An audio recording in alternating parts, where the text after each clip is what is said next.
ಅದರ ಜೊತೆಯಲ್ಲಿ ನಾನು ಒಂದು ಮಾತನ್ನ ಹೇಳ್ತೇನೆ.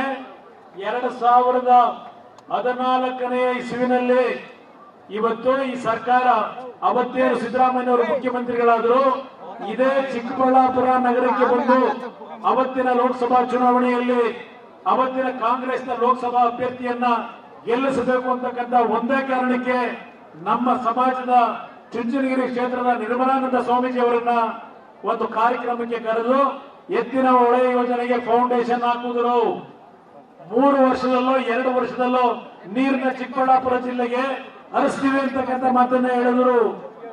ಎಷ್ಟು ವರ್ಷ ಆಯ್ತು? ಈಗ 10 ವರ್ಷಗಳಾಯ್ತು.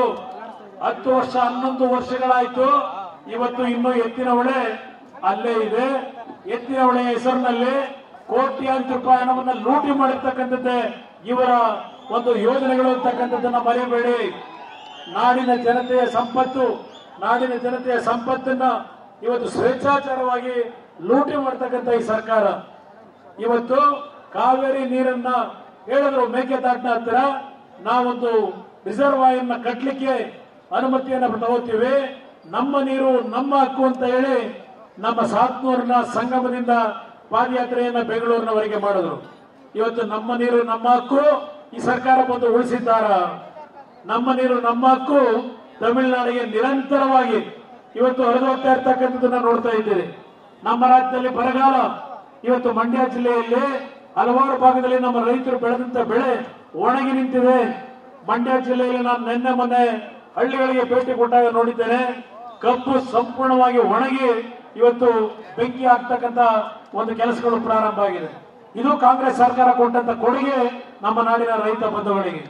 ಇದೆಲ್ಲವನ್ನ ತಾವು ಯೋಚನೆ ಮಾಡಿ ಈ ಚುನಾವಣೆಯಲ್ಲಿ ಇವತ್ತು ಜೆಡಿಎಸ್ನ ಮತ್ತು ಭಾರತೀಯ ಜನತಾ ಪಕ್ಷದ ಹೊಂದಾಣಿಕೆ ನಮ್ಮ ವೈಯಕ್ತಿಕವಾದಂತಹ ಸ್ವಾರ್ಥಕ್ಕೆ ಅಲ್ಲ, ನಾವು ಸ್ಥಾನಮಾನಗಳನ್ನ ಪಡಿಬೇಕು ಅನ್ನೋದಲ್ಲ.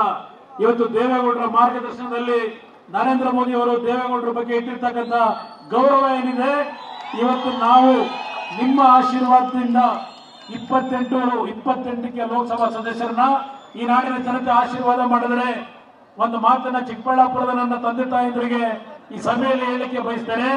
ಸುಧಾಕರ್ ಅವರನ್ನ ಕನಿಷ್ಠ 2 ರಿಂದ 3 ಲಕ್ಷ ಹೆಚ್ಚಿನ ಅಂತರದಲ್ಲಿ ಚುನಾವಣೆಯಲ್ಲಿ ಗೆಲ್ಲಿಸಿಕೊಡ್ಬೇಕು ಅಂತಕ್ಕಂಥ ಮನವಿಯನ್ನ ಮಾಡ್ತೇನೆ.